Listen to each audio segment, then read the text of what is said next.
Jika sekolahan juga gagal, maka selesai harapan kita untuk menciptakan anak-anak yang di sekolah itu jadi anak yang saleh-salehah.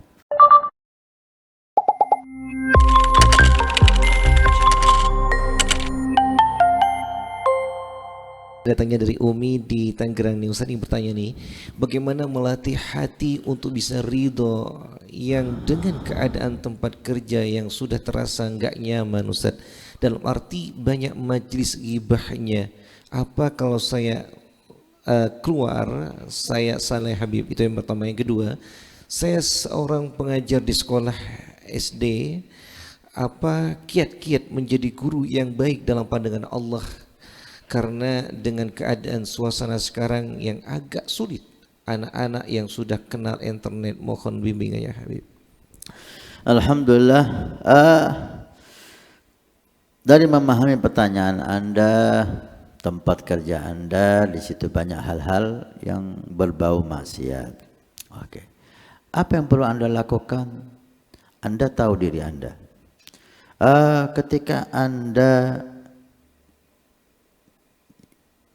percaya sama diri Anda, aman dengan diri Anda untuk terpengaruh jelek, Anda insya Allah dengan iman, ibadah, pendidikan, Anda akan aman dari kejelekan yang ada di lingkungan Anda. Pertama. Kedua, Anda bisa berdakwah di sana. Ketika kita diminta oleh syariat untuk berdakwah, keluar dari rumah kita, dakwah ilallah. Apa dakwah ilallah? Merubah kejelekan menjadi kebaikan. Sekarang kejelekan itu ada di mata Anda tanpa Anda cari, Anda tinggal merubahnya. Itu kan ada nilai. Anda adalah dakwah di sisi Anda. Tinggal Anda cari cara, trik bagaimana untuk bisa merubah suasana ghibah ini menjadi suasana dzikir. Membicarakan kejelekan orang berubah menjadi membicarakan kebaikan orang atau ilmu yang manfaat. Anda mungkin cari teman yang bisa Anda ajak untuk menjadi partner Anda merubah keadaan tersebut. Jangan Anda lari dari kejelekan itu, kecuali kalau Anda tidak yakin atau Anda yakin diri Anda kalau terus-terusan akan ikut jelek juga seperti mereka, maka selamatkan diri Anda. Jangan gara-gara dunia agama Anda rusak. Tapi kalau Anda tahu diri Anda insya Allah aman dan Anda ada peluang untuk dakwah, jangan keluar. Kecuali Anda sudah mentok, Anda takut terpengaruh, dan Anda tidak bisa merubah keadaan itu, maka silahkan Anda mencari tempat yang lebih baik. Jangan Anda korbankan agama Anda. Tapi saran saya, jangan tinggalkan pekerjaan Anda, cari pekerjaan sulit, cari orang-orang baik. Insya Allah pasti ada orang baik selain Anda di sekitar Anda. Jadikan mereka partner untuk merubah suasana itu menjadi baik. Mungkin video-video TV Al-Wafa Tarim ini dan aplikasi TV Al-Wafa Tarim bisa Anda jadikan bahan pembicaraan untuk mereka merubah topik pembicaraan menjadi baik. Itu yang pertama. Pertanyaan yang kedua, Anda seorang guru di sekolah dasar SD. Ketahuilah banyak yang bisa Anda lakukan untuk anak-anak kita. Anak SD berapa banyak jumlahnya itu?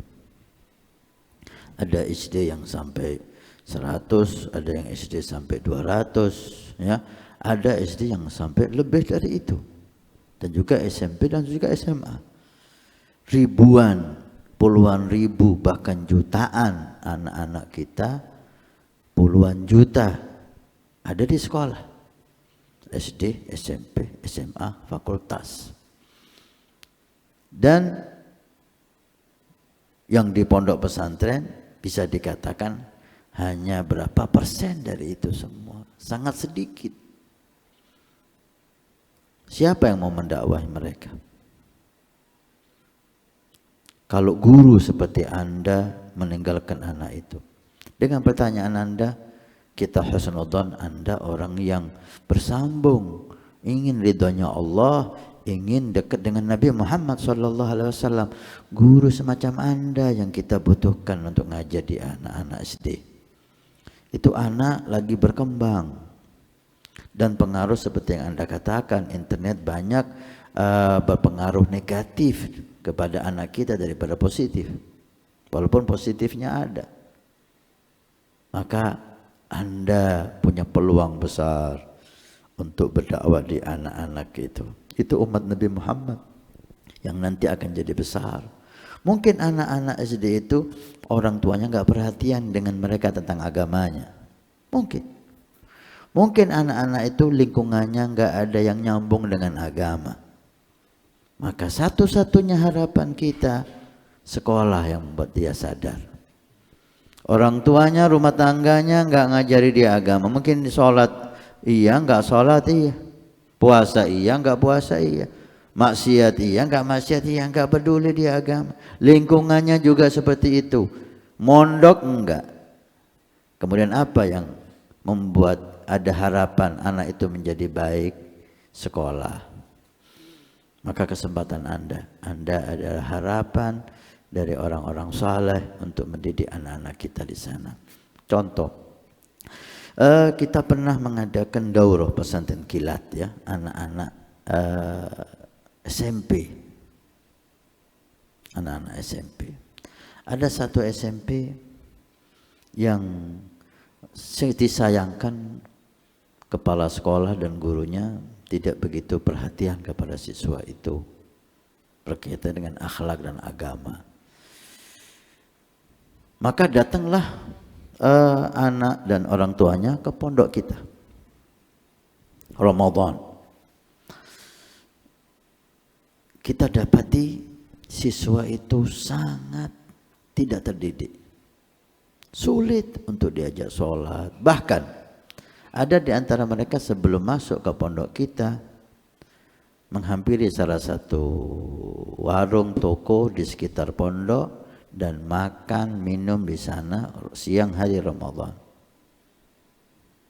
Ditegur sama pemilik toko. Kamu mau ikut pondok Ramadan di pondoknya Habib? Iya. Kenapa kamu nggak puasa?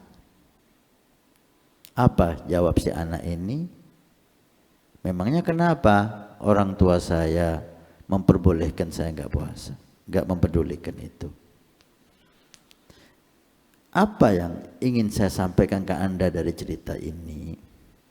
Banyak anak itu yang orang tuanya nggak peduli agamanya, lingkungannya nggak peduli agamanya, mungkin malah merusak agama anak itu.